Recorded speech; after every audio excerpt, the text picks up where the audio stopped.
میں رسول کے عشق میں گرفتار ہو کے سوچوں کہ میرا رسول آج کندھے پر حسین کو بٹھا کر مدینے کی گلیوں میں گھمایا کرتا تھا، تو جب مجھے تیروں پر اس حسین کا لاشا نظر آئے میں عید والے دن رو پڑوں تو یہ سنت ہے یا کفر ہے؟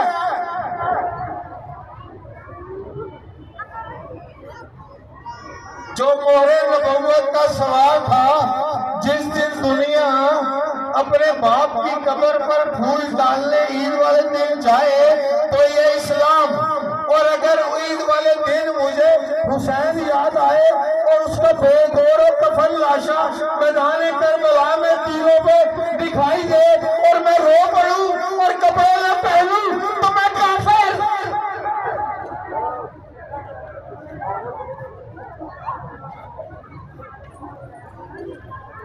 آئیے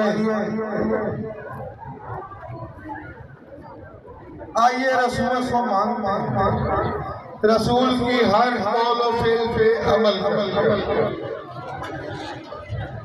سرکار ختم مرتبت مسند نشین ہے۔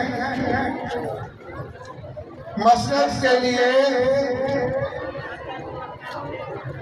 بات غریب ہونے کی نہیں سمجھے کہ اس کے پاس سامان نہیں تھا، نہیں میرے بھائی، ایسا رسول میں نہیں مانتا۔ میرے رسول کے دوست پر ایک ہی چادر تھی جس کی قسم قرآن میں اللہ نے کھائی تھی، کائنات میں کوئی دوسری چادر ایسی تھی ہی نہیں جس کی قسم اللہ نے کھائی ہو۔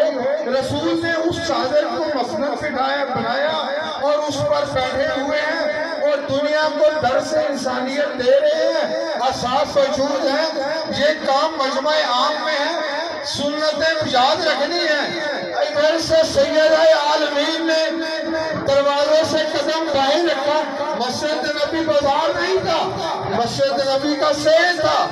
رسول کے گھر کا دروازہ اسی میں کھلتا تھا، اپنے گھر کا دروازہ کھول کے سید عالمین نے قدم باہر رکھا، رسول نے مسجد چھوڑ دی، کھڑے ہو کے کہا بسم اللہ، تشریف لائیے۔ اس مسجد پر بی بی